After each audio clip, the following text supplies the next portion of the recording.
Height and distance का 5 marker question हमारे पास given है जो कि 2024 में पूछा गया है। क्वेश्चन गिवन है कि बेटा हमारे पास एक टार है, राइट, और ये हमारे पास उसका बेस है। इन्होंने कहा है कि टार की जो यहां पे मेरा सन है बेटा, तो सन की जो शैडो बन रही है वो पहले सपोज करते हैं कि x मीटर की डिस्टेंस पे बन रही थी शैडो, जब एंगल मेरा कितना था बेटा 60 डिग्रीज का था एंगल। अब इन्होंने कहा है कि जो लेंथ है शैडो की वो 40 मीटर्स का इंक्रीमेंट हो रहा है, मतलब 40 मीटर और इंक्रीज कर गई मेरी लेंथ की। कब बेटा? जब एंगल 60 से 30 हो रहा है मेरे पास, राइट। तो हमारे पास एंगल 60 से 30 हो रहा है।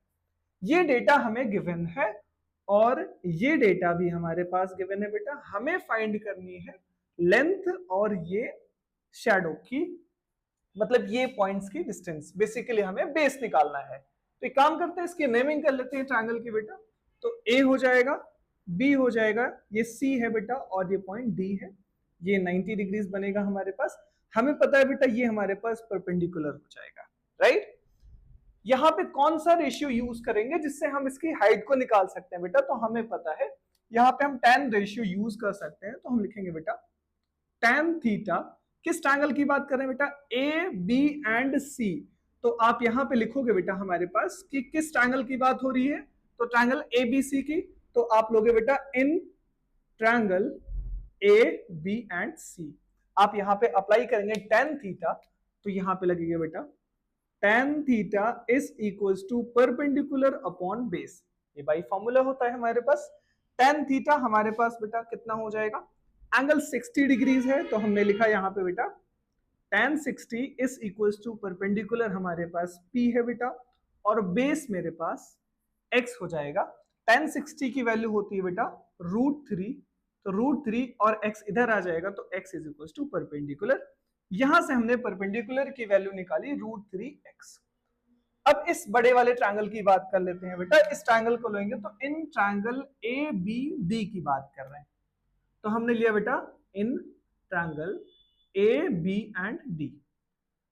यहां पे भी tan थीटा का यूज करेंगे क्योंकि परपेंडिकुलर और बेस में रिलेशन चाहिए मुझे। तो हमने लिखा बेटा tan थीटा। परपेंडिकुलर अगेन हमारे पास p हो जाएगा बेटा, और बेस इस बार 40 प्लस x हो जाएगा। एंगल हमारा 30 हो जाएगा बेटा, तो हमने लिखा tan 30 is equals to perpendicular upon 40 plus x, और tan 30 की जो वैल्यू होती है दैट इज 1 अपॉन √3। तो हमने लिखा 1 upon √3 is equals to perpendicular upon 40 plus x। यहां से आप परपेंडिकुलर की वैल्यू को फाइंड करेंगे बेटा, तो ये इधर आ जाएगा, तो 40 प्लस x अपॉन √3।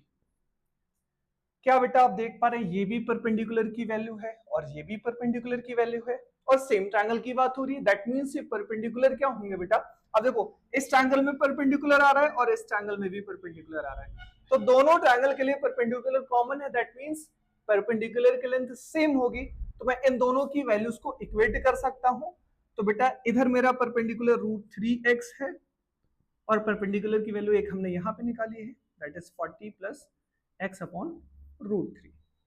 √3 से √3 मल्टीप्लाई होगा बेटा, तो ये मेरा देगा 3x is equal to 40 plus x, इधर आ जाएगा तो 20 इज इक्वल टू x आएगा। क्यों? क्योंकि 3x, ये x इधर आएगा तो 2x इक्वल टू 40, तो x की वैल्यू 20 आ जाएगी बेटा। x मेरा कितना था बेटा?